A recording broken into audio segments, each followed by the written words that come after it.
We are lucky enough to have Susan Clark visiting us to tell us about the magnetic interstellar medium in 3 dimensions. Susan is a Hubble Fellow at the Institute for Advanced Study. She earned her PhD from Columbia University, and looking forward to this talk. So take it away. Thank you. It's great to be back in Toronto. I'm Susan Clark. I think I know a lot of the people in this room, which is very exciting. And today I'm going to tell you about a bunch of different things, but in particular some recent work that I've done with Brandon Hensley, who's a postdoc just across the golf course from me at Princeton University. So hopefully all of you are aware that the interstellar medium, the space between the stars and our galaxy, is magnetic, that there are magnetic fields that we've measured absolutely everywhere and on all scales that we've had the capability to look for them. And we have quite a few different tracers that we can use to measure magnetic fields in the ISM. We can measure Faraday rotation, the change in linear polarization of light as it passes through a magnetoionic medium. We can measure polarization of light that's thermally emitted from dust grains. We can measure polarized preferential absorption of starlight by those same dust grains in the ISM. We can measure synchrotron emission and synchrotron polarization, which can tell us something about the magnetic fields that are accelerating particles. And so at first blush, magnetic fields are a great area to be working in, very easy. We have all of these different tracers, all of these different ways of learning about the physics that we want to get to. But this sort of obscures the reality that each of these different probes is telling us about, generally speaking, a different component of the 3-dimensional magnetic field. And they're telling us about a different phase of the ISM. And so depending on what polarized light tracer we're using, we're learning about different components of the ISM. And so that means that putting together a complete picture of what the 3-dimensional structure of the magnetic field is in the galaxy, and answering questions like where it came from or what its role is in various astrophysical processes like star formation. It's a difficult problem because we're trying to synthesize information that's very piecemeal and only telling us a little piece of the puzzle at a time. And so because of that, studying magnetic fields has a sort of bad reputation that the larger one's ignorance, the stronger the magnetic field. This is my favorite ever quote. And it's referring to this idea, right, that if you're faced with some system in astrophysics, you explain all of the bits that you can explain, and then whatever's left over, you say, that's the magnetic field. And yes, right, or that. So we'd like to do better. Poor Peter.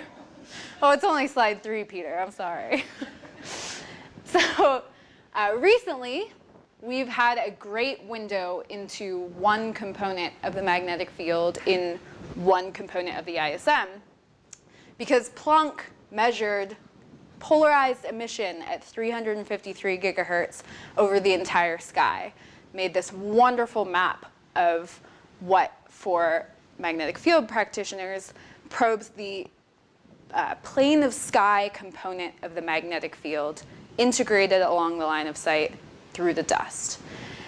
And of course, depending on who you are, this is a map of one of two things, right? It's either a lovely probe of this component of the magnetic field, or it's a map of a very nasty foreground to signatures in the cosmic microwave background polarization that you might be spending your life trying to find. And because this is CITA, I don't think you need to be reminded too much of this, but one thing that we would really like to be able to pull out that this polarized dust emission is a foreground to is the signature of inflation that we expect to be encoded in a particular polarization pattern in the CMB. So this was a polarization signature imprinted by inflationary gravitational waves at the surface of last scattering, thus far has not been detected because in polarization, the signature from galactic dust dominates whatever we might expect to see from this primordial signal by orders of magnitude. And so if you're a cosmologist, you like to make little animations like this, where you simply peel off the pieces of the galaxy that are obscuring your signal and reveal the CMB or the polarized CMB that lies behind. But the actual process of doing this is not really this simple. And I like to put this to cosmologists as a sort of opportunity for all of us, that the better that we can understand the physics of the magnetic ISM, the better we'll be able to characterize and therefore mitigate this polarized dust foreground to the CMB. And vice versa, because the better measurements that we're making very sensitive measurements now of dust polarization, which we can use to learn things about what magnetic fields are doing in our galaxy. But this Planck map is necessarily a two-dimensional picture of what's really a 3D magnetic ISM volume. So dust polarization is optically thin, and by definition, you're seeing a medium that's been integrated along the entire line of sight. So you make one two-dimensional picture of the sky.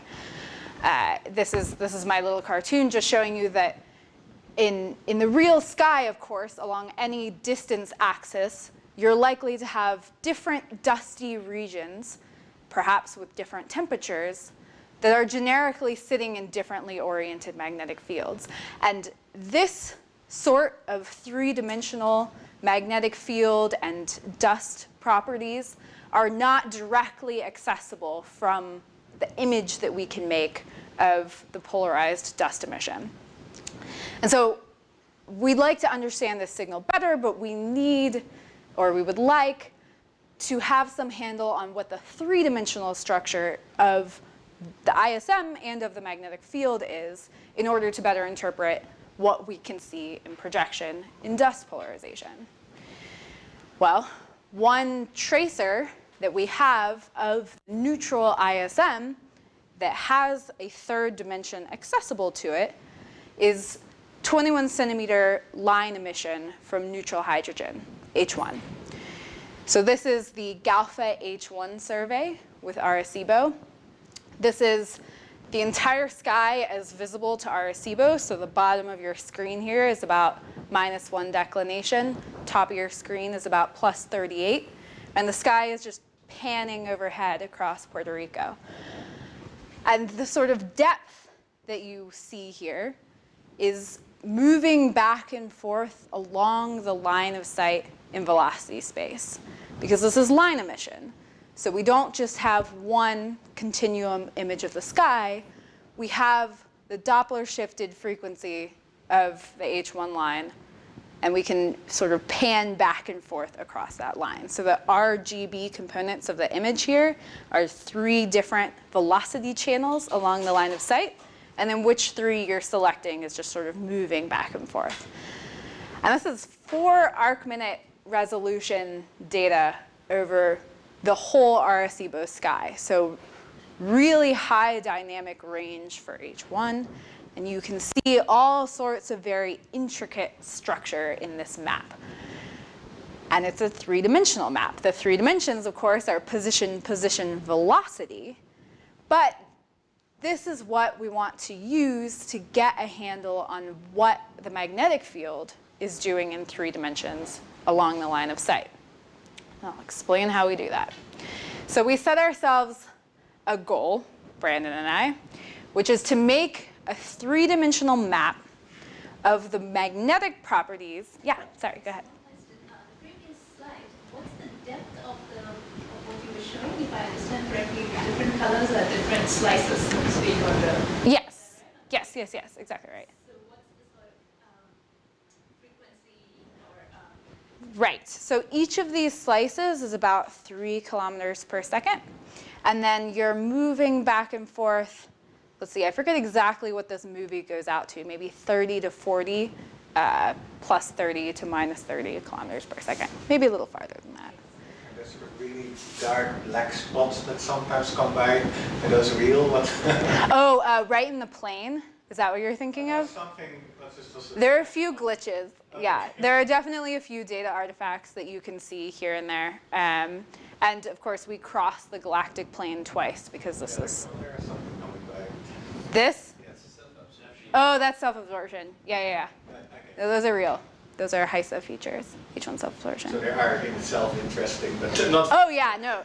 You can stare at this for a while and find all sorts of interesting things to look into. In fact, one of the science results that came out of making movies like this is Josh Peak, who is the PI of this survey. We'll see if it passes. Has a paper on this very nearby, very cold cloud in the ISM that just sort of pops out at you when you look at this. I think it's about to come on the screen. Maybe not. Well, you can look for it later. Oh well. But yeah, I could stare at this forever. And Galf H1 is not the only, Galf H1 is the highest resolution large area sky survey that we have at our fingertips these days, but it's not the full sky. So this is the high for pi survey, as in H1 over 4 pi steradians. This is a combination of EBIS in the north and the Parkes gas survey in the south. And we decided that we were going to use everything that we understand about how the structure of H1 is related to the local magnetic field in order to use these data, both the GALPHA data and this high for pi data, to make maps in 3 dimensions of what the magnetic properties are in this sort of neutral medium. So I'm going to lay out the way that we do this based on 3 observational facts. So we're going to go through these one by one, but these are 3 understood facts about how the structure of H1 is related to different components or properties of the local dust in the ISM. So the first one of these is very simple, and we've known it for a long time. H1 column in the diffuse ISM traces the dust column. Dust and gas are relatively well mixed, and if you're at low enough column densities that your hydrogen isn't strongly depleted into the molecular phase, there's a very linear relationship with very little scatter between just how much dust there is and how much gas there is. And so what this is giving us a handle on is H1 is a reasonable proxy for just where the dust is and how much there is of it in the ISM in general.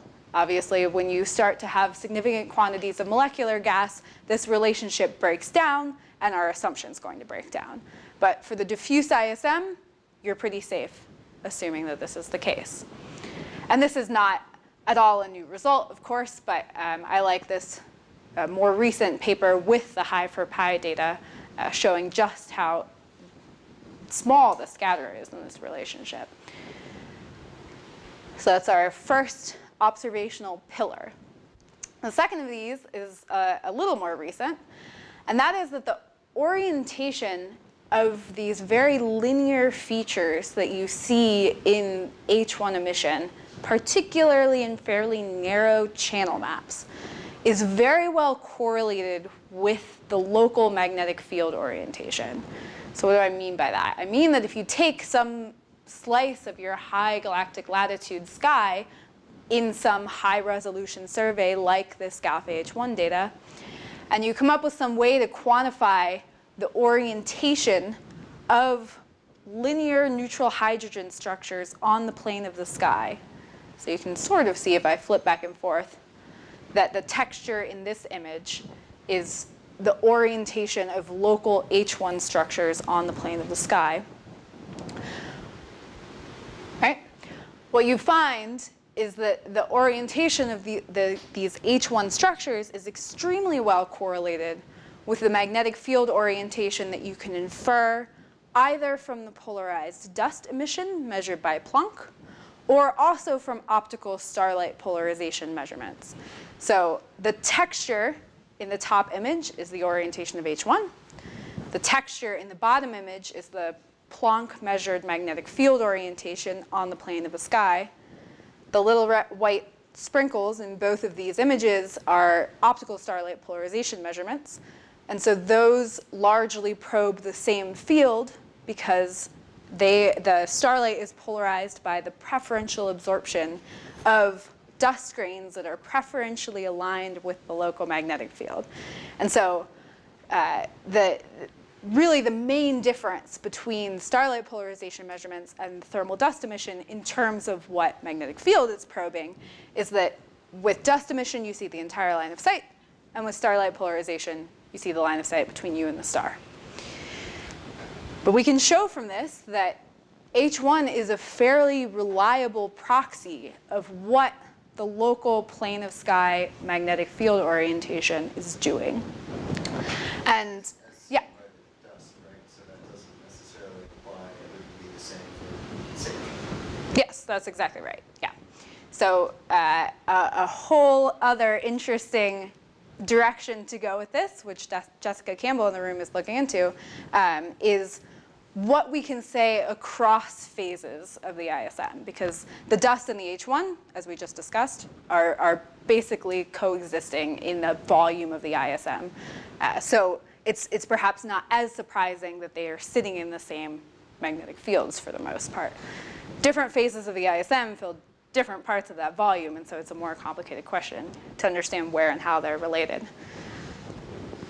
And the first thing that everyone always asks me is, well, why? Why are these neutral hydrogen structures aligned with the local magnetic field so well? And we've recently sharpened this statement a lot more by showing that the structures that are responsible for this alignment are preferentially cold neutral medium components of the H1 emission. So the H1 emission that we measure in the diffuse ISM is coming to us from what's a thermally bistable medium. We generically separate that into a cold neutral medium, a warm neutral medium, and then some thermally unstable component. But any given line of sight can have contributions in emission from any of those three phases. And so what we've done recently is ask just for these very linear structures for which we measure the most precise orientations that give us this magnetic alignment, what is their what phase of the ISM do we think that they are most associated with? And so, very briefly, how do we know that this magnetically aligned H1 is preferentially CNM? Well, from a few different ways. You can directly measure line widths. You can do decompositions of the H1 emission line, like Antoine Marchal, who's in the room here, is an expert in, to show that these are more associated with the CNM phase of the emission. You can also study the ratio of the far IR emission to the total H1 column. And what we found recently is that at the locations of these small scale magnetically aligned structures in the ISM, there's a preferentially higher ratio of FIR emission to total H1 column, which is consistent with these being colder, denser components of the ISM than the surrounding more isotropic medium. You can also stack interstellar absorption toward background quasars. So these are stacks of the sodium-1 line at the locations of these small-scale ISM structures measured in our H1 channel maps. And again, we find that these things are consistent with being preferentially CNM. And in doing all this, we also rule out an alternative explanation for why H1 channel map structures are aligned with the magnetic field. So there's been an alternative suggestion that when you look at a thin channel map of H1, when I show you one of these images where my 3 RGB image color components are 3 different, very narrow velocity channels along the line of sight, it's been claimed that the structures that you see here are not associated with any actual 3D density structures in the ISM, but are actually just an imprint of the turbulent velocity field, so-called velocity caustics, putting emission into or out of channels just due to the velocity with no correspondence to the actual density field. And we, particularly in these 2 papers, we test this picture directly by looking at the correspondence with tracers that know nothing about the velocity field, are only sensitive to the density field, like the FIR emission, and like sodium-1 absorption toward SESS quasars. And we rule out this idea that the structures are velocity caustics. So what that means is that fundamentally here, we're looking at an alignment between density structures and the local magnetic field. This is not a velocity magnetic field alignment. Can you remind me what cold in this context is? Cold? Remember, warm is sort of 6,000–7,000, but what is cold? Right, 40 Kelvin, around there. It's 100 Kelvin, yeah. So that is our second observational leg of our footstool.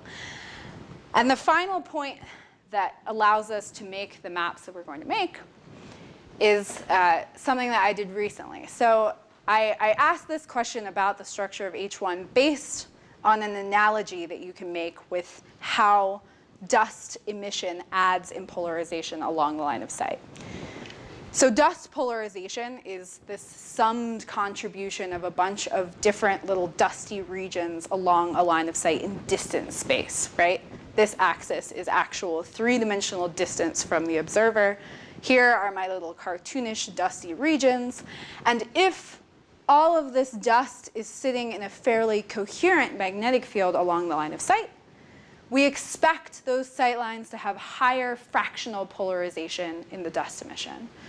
Whereas if these magnetic fields along the line of sight are relatively disordered, the signal in the dust emission will be depolarized by these tangled magnetic field structures, and we expect lower fractional polarization for these sight lines. And so you can make an analogy. You can just ask, well, what if I replace this distance axis with the line of sight velocity in my H1, and instead of actually measuring magnetic fields in 3-dimensional space, I just measure the orientation of my H1 structures at different velocities along the line of sight. And even though you certainly cannot make a one-to-one mapping between velocity and distance, and I am not claiming that you can, you might expect that if the orientation of H1 is very coherent along the line of sight and velocity, that those are preferentially higher fractional polarization sight lines.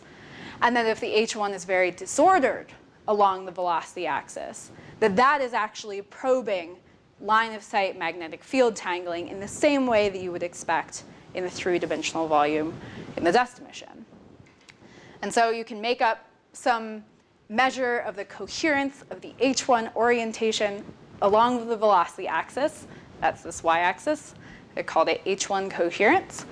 And you can show that this is correlated with the Planck measured polarization fraction at 353 gigahertz.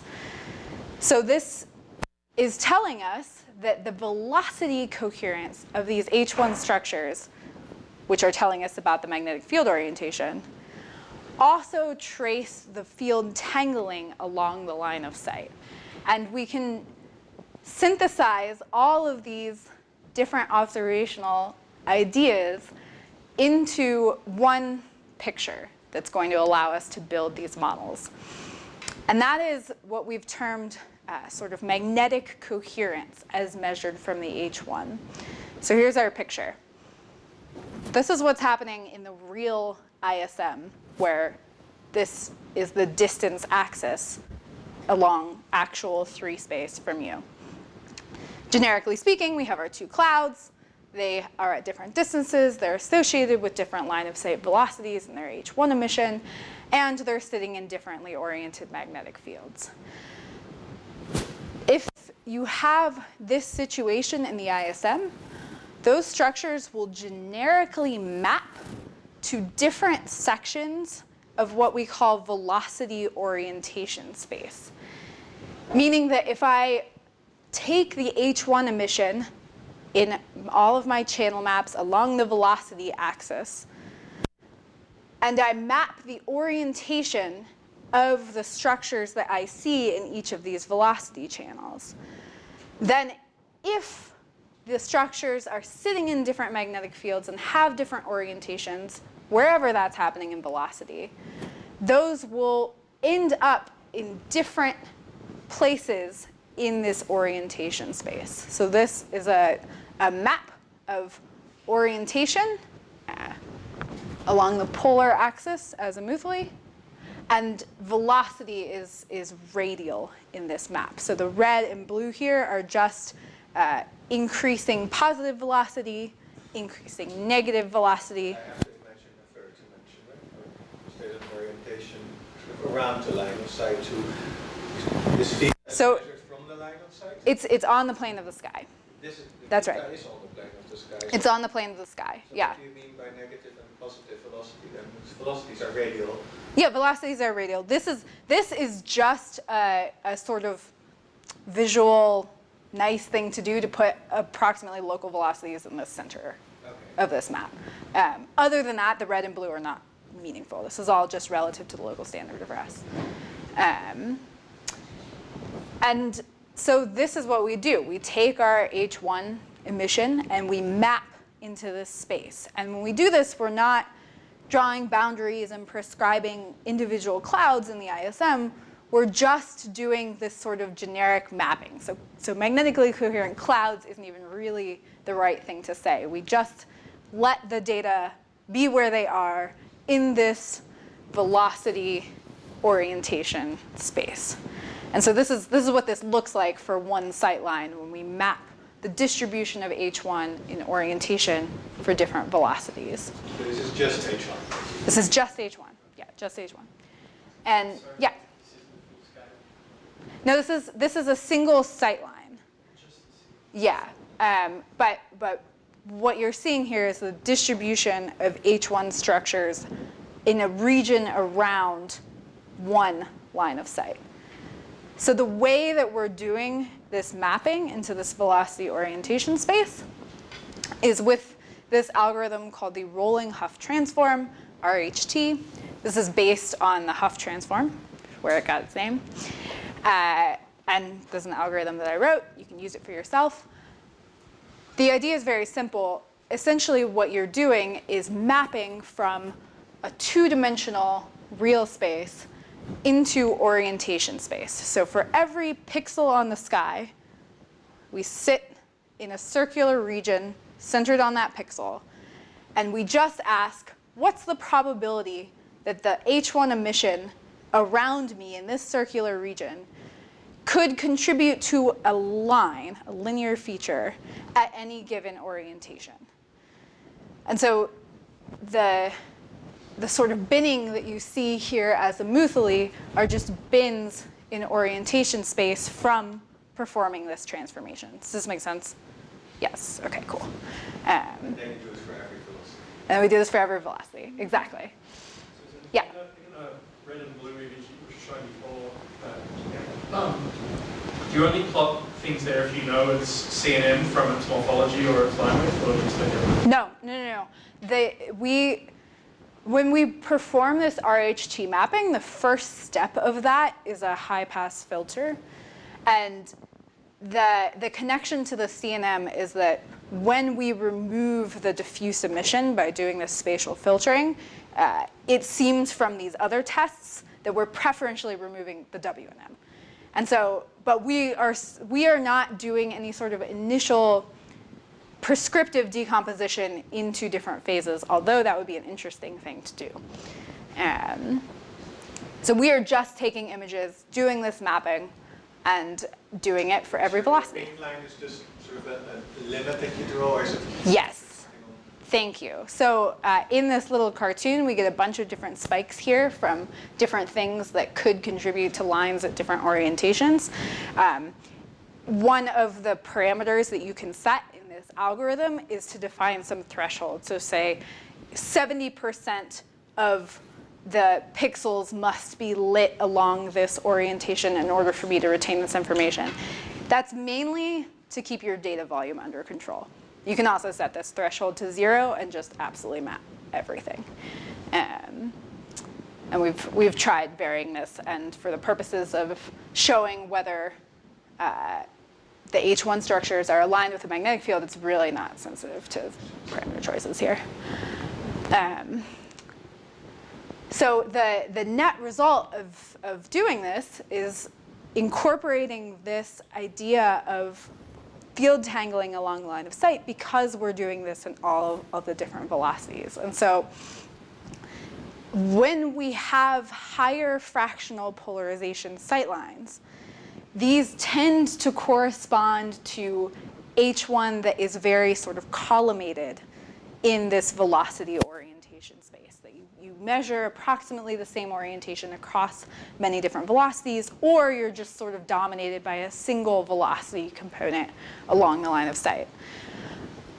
Relatively depolarized sight lines tend to have more of this situation where you have differently oriented components in different places along your velocity axis. And that's, again, contributing to this geometric depolarization that we find in the dust signal. And just to, yeah. Yes? That you could define kind of depolarization velocity length here. Oh, yeah. You mean you could ask like how many velocity channels is this correlated across, or what's the velocity correlation length scale or something like this? How could you relate that to the depolarization length? Yeah, that would be interesting. I don't know, what's the velocity range of that, well, on the right, for example, of one red structure there. Oh, okay, so, You know what's the velocity? yeah, so here we also do, I've binned this so that visually you have approximately the same area in every V theta bin. It's a really tricky figure, actually. It's a very hard thing to show. You're probably used to it, but I mean, the origin has no strict meaning. I mean, I think I'm understanding it now. But Yeah, I mean, VLSR of 0 is like here. that to not be dominated by the outskirts, right? Otherwise it becomes weird. Exactly. So the problem is, right, that when you make a polar plot, these bins will be tiny, Yeah. but you don't want your emphasis to be on things that are at plus 90 kilometers per second where there's very little emission. And so to try and get around that, I changed the radial length of the bins so that the area in each of these is approximately the same. I think it's a little nicer visually, but it's a hard thing to show. But compounding that is the fact that when we make our final maps that we've presented in this paper, we use a non-uniform velocity bin. So all of these channels that are closer to the standard of rest are approximately 1.5 kilometers per second wide. And then when we get very far off the center line, we use larger velocity bins. We define them just so you have approximately the same integrated intensity over the whole sky in each bin. But that's, again, mainly so that you don't lose your mind running this algorithm over hundreds of channels of basically noise very far off the center line. We don't seem to be very sensitive to that choice of binning either. Logarithmically spaced bins? Sorry? Is it something like logarithmically spaced bins? Would that be close to what you're saying here? It's not quite that intense. But yeah, I should have put this figure in there. But it's thinner bins in the center and wider bins when you're very far off the center line. Right. So this is another way of showing you that this works in the sense that what we probe in this velocity orientation space is sensitive to the three-dimensional field tangling that we can probe in the polarized dust emission.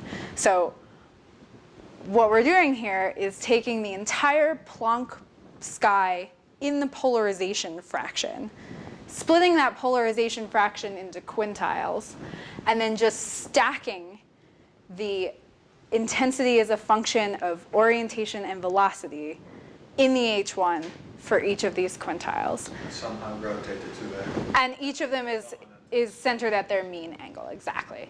And so you see that I haven't just basically cherry-picked these two examples, but that generically the lower fractional polarization is more sort of smeared in this velocity orientation space, and it becomes more peaked about its mean angle, whatever that may be, for the higher fractional polarization sightlines. When you do that, Yeah. is the end result, you could calculate presumably some kind of estimated polarization fraction if you said, well, the magnetic field were comparable in these colors. Yep, that's exactly where we're going. So from this, right, we can just take our mapping into this space, pop a cosine 2 theta or a sine 2 theta onto this this H1 in distribution as a function of velocity and theta, and make Q and U Stokes parameters of the linear polarization. Not just one, but we can do this as a function of the line of sight velocity. And so all we're doing is this mapping, geometrical weighting for the two components, and then we're weighting that by the local H1 intensity at that pixel in that velocity channel. Now I would guess that it starts to matter. The R is your pink line from before, right? Whether when you cut things, you set it to 0, you set it to some kind of mean. Does it matter? Or? So okay. An interesting thing about that is that where we have a very fine spike in this, we're putting more intensity. We're putting all of the intensity into that. We normalize this in each channel so that this is basically like a PDF of the angle distribution. But that leads to some cool effects that I can talk about later. Okay, so what this means is that we can make Q and U Stokes maps that we have as a function of line of sight velocity across however many velocity channels of H1 that we want to perform this mapping.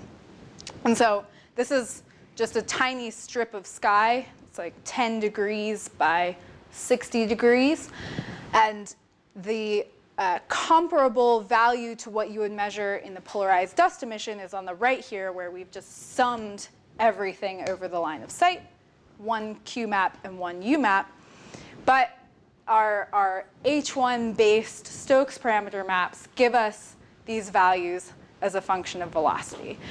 And so you can see that where you have structures visible in the integrated Q and U maps, you can sort of pick out where they came from along this velocity axis. And you have sightlines that are more or less dominated by a single component.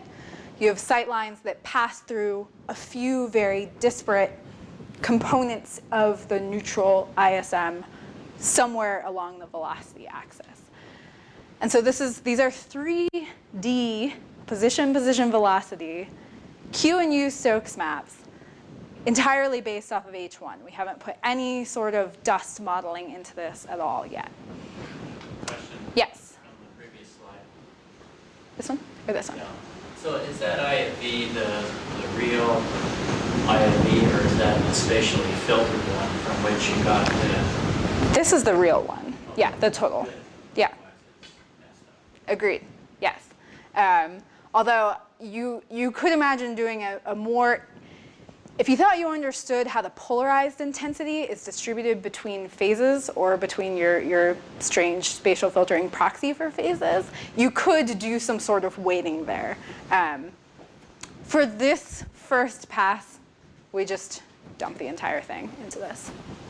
But that, there's then an implicit assumption that the WNM magnetic field orientation from which the CNN is born is the same. Well, the interesting thing about that is that, I mean, okay, yes, and I think what we can use these maps for is actually to put limits on how much that statement is true, right? Because you're now hemmed in by two facts. One is the fact that we reproduce what you see with Planck with orientations that are mostly measured from what the CNM is doing. Two is the fact that if the WNM were just contributing depolarization, you would have a very hard time reaching the maximum fractional polarization that's measured in the Planck dust emission, right? And so between those two things, I think you should actually quantitatively be able to say how coherent the field in the WNM is with the field in the CNM. But my answer from this is pretty coherent, or this wouldn't work. This is another way to see this in 3D, where I've just binned a lot of the velocity at once in order to crunch this into not too many panels. But because we have this high for pi data, we're able to make these maps over the full sky in 3 dimensions. And then, of course, we can integrate sum over the velocity axis to make maps that we can compare to the measured Planck 353 gigahertz polarization. So this is Q and U. Our H1 model is on the left, and the Planck measurements are on the right. And we're, of course, not just interested in Q and U, but on derived properties of the polarization.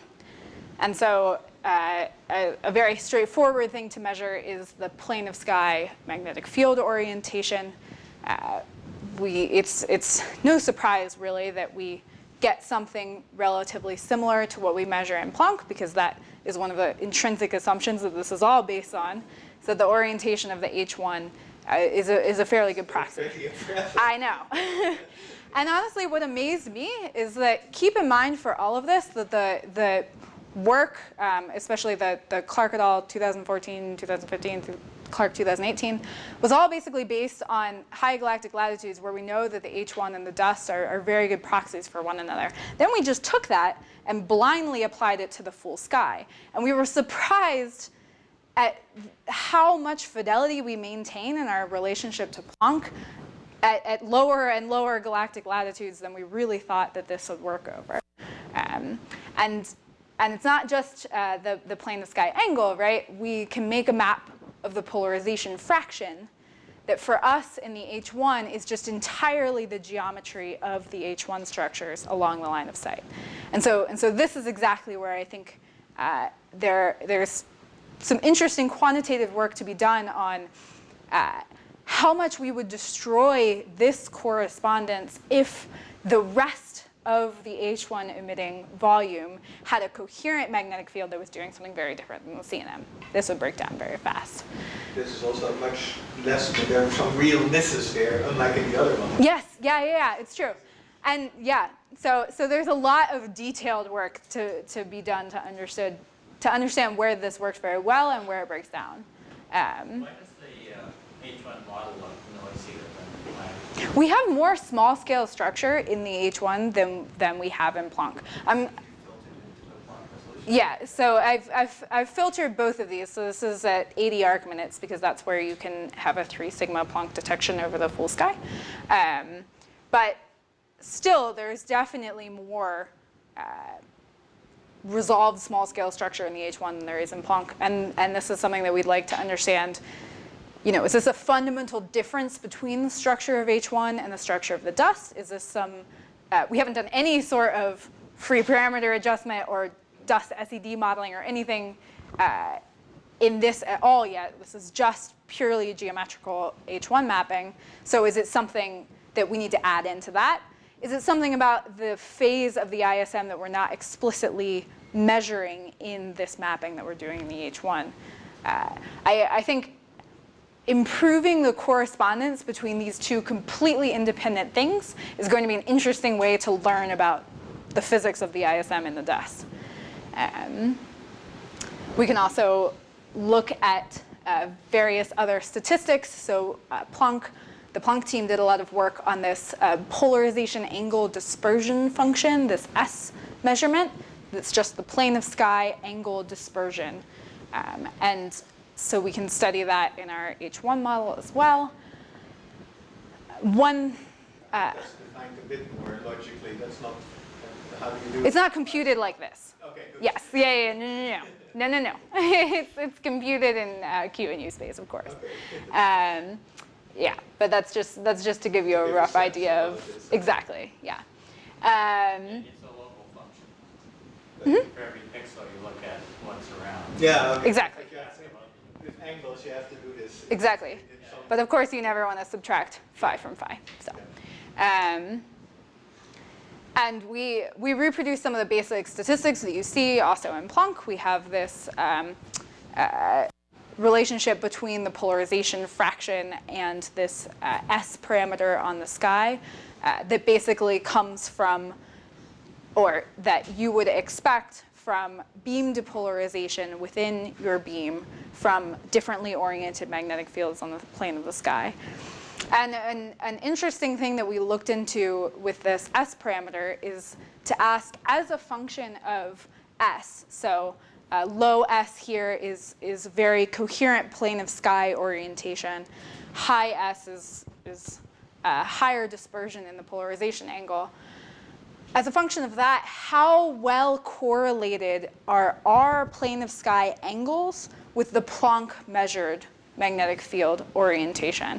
And what we found is that when this plane of sky field is very coherent, we are much better correlated with the Planck measured field orientation, and we start to lose that correlation as we go to higher S, although statistically these are still well correlated, aligned on average.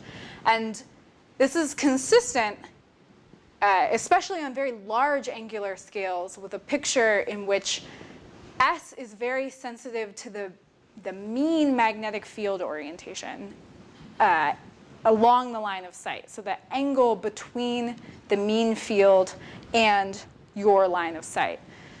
Meaning that when the field is more or less pointed directly at you, the mean field along line of sight, tiny perturbations somewhere along the line of sight are going to lead to large excursions in the orientation of the plane of sky field. Whereas when the field is predominantly in the plane of the sky, you're going to be much less sensitive to that sort of thing. And so maybe, and that's something that we'd like to look into. But of course, you still have the problem that you're probing different volumes, and so you might still need to have fairly simple sightlines in order to not mess this up. A lot of the low fractional polarization lines of sight dust are in the mask that's around the galactic plane. Yeah. Or H1 would not be a good tracer of the dust anyway. So, Yeah. So are you doing this for the whole sky, or are you masking? Yeah, no, we are. Currently, we're not. For that particular plot, I think that was actually for the whole sky. Although we looked at this as a function of latitude and Planck sky mask and total column and so forth. But yeah, I mean, one of the interesting things here, right, is that we're not taking into account the fact that there are regions where you're you have a lot of emission correlated with molecular regions. We're just sort of blindly doing this to the whole sky. And so at sort of intermediate latitudes, it's interesting to me how well we retain the correlation, especially in the polarization fraction, with what you measure in Planck. You might think that if a significant component of the depolarization is happening in those molecular regions, that you would destroy this very quickly. So again, more things to look into. But. So on the S versus P diagram, Yes. we found that it was almost a perfect inverse correlation. So Yeah. that was maybe a bit steeper than that. I think it is a bit steeper, although we didn't really do much detailed fitting. If you're in the whole sky, then you're bound to screw up. Yeah. You need to do the mask. Yeah, exactly. So I think this is worth doing in detail, picking the regions where we think that we have the best correspondence with Planck, or between H1 and dust. Basically limiting your column to lower than 4 by 10 to the 20 would be the way to do that. Yeah.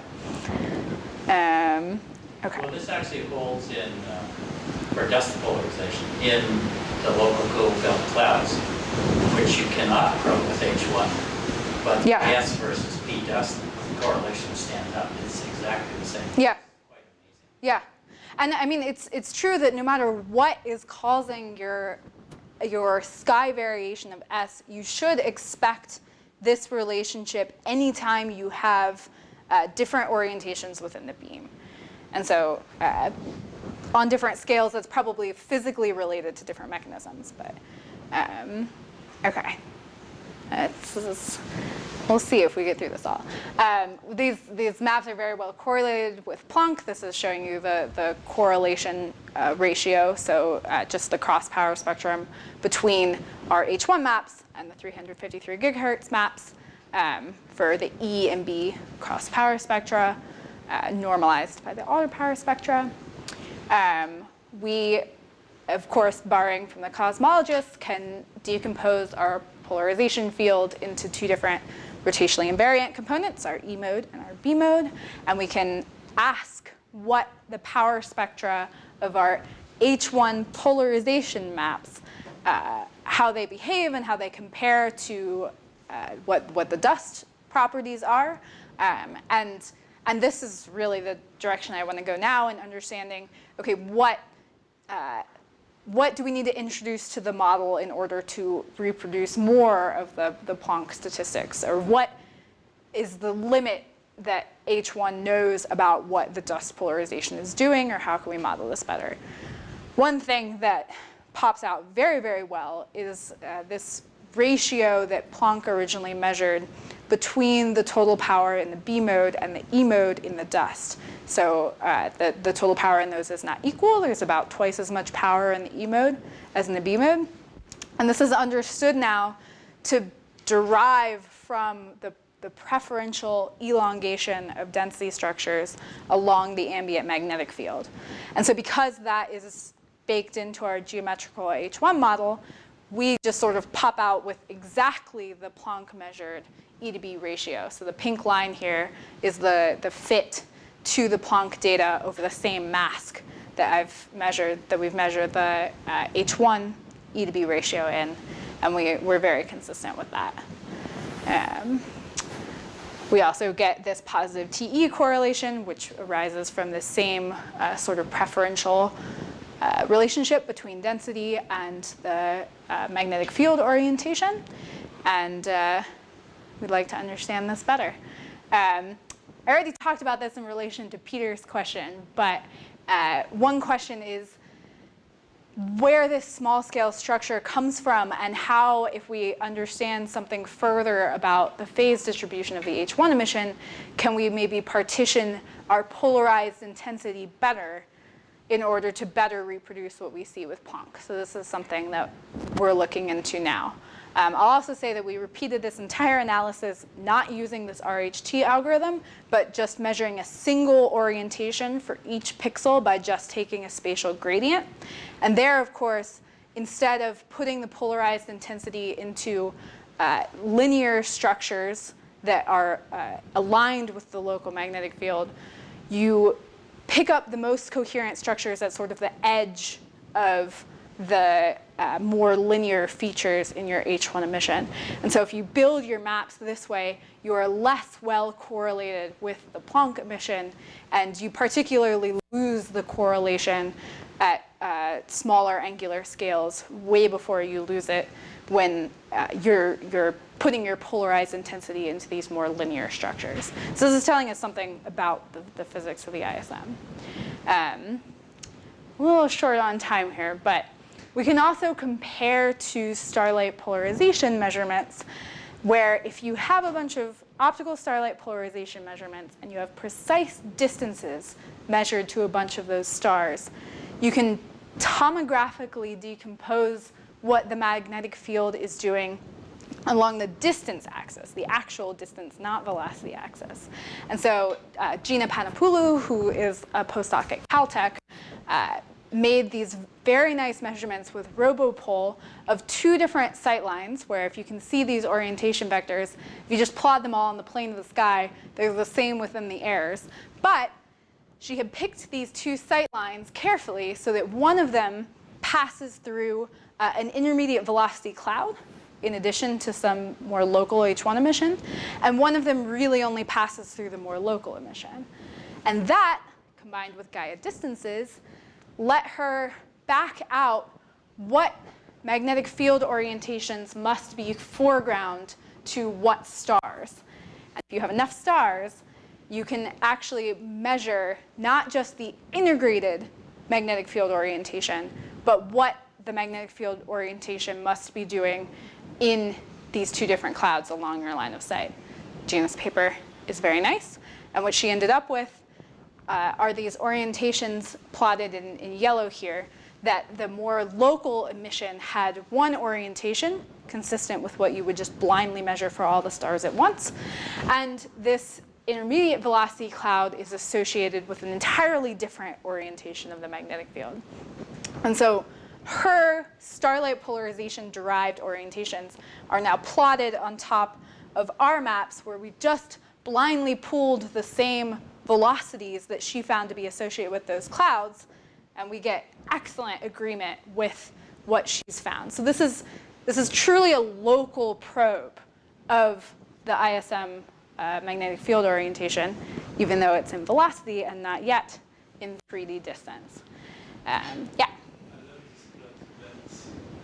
I don't understand how you can map entirely the magnetic field for the IAC. For the IVC? For the IVC. For the IVC, I understand that you can have CNN structure everywhere, every line of sight. Yeah. When you get to the LVC, the IVC, sorry. Yeah, exactly. I wouldn't expect to have CNN along every line of sight. Oh, for us? How can you map? For H1? Yeah, from the H1. Yeah. I mean, again, we're not explicitly pulling out CNM, right? We're just pulling out small scale structure. What you suggest here is that you pick up some orientation from the WNM. Yeah, it very well could be. Yeah. No, and this is what I would like to do with the sort of more explicit decomposition that you can do with your algorithm, for example, is to ask, especially as a function of absolute line of sight velocity, how much is it true that we are really dominated by the CNM? But I think the picture that is emerging is that the WNM field has to be fairly coherent anyway. And so it's probably the case that here we're mostly measuring. Yeah, exactly. Yeah. So we're really only scraping the surface here. We've also started to look into correlations with other tracers. There are these very interesting Faraday depth filaments in the LOFAR field that Vibor Jelic has done some nice work looking at the association of the orientation of these filaments with H1 structures. So this is not necessarily surprising, but sort of nice confirmation from our maps that we can take this same region and we find something very consistent with what Vibor has said, that we have H1 orientation that is very consistent with these things and very coherent along the line of sight. And so there are many, many places that I want to go next with these maps.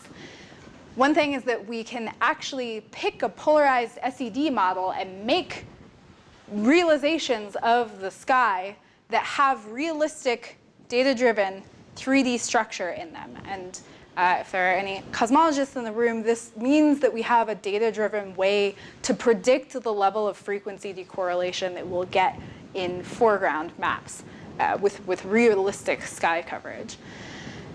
We can also explore what we've been talking about, the coherence of the field between different phases. And we'd like to link to the sort of work that's been done with stellar reddening measurements and Gaia and so forth, and actually paint the fourth dimension onto these maps, the actual three-dimensional distance. And Brandon and I plan to make these maps public whenever our paper is published. But if you're interested in using them before that, we're happy to talk to you about that. We want to get these in people's hands because there's too much to do to play with three-dimensional PPV map or QU maps. So neutral hydrogen in diffuse ISM is very well aligned with the local magnetic field orientation. And that's driven by the structure of anisotropically distributed CNM in the sky. Not only that, but the velocity structure lets us probe the amount of line-of-sight magnetic field tangling that's happening along the distance axis. And when we put all of these things together, we can make 3D maps of magnetic coherence using only H1 data. Thank you.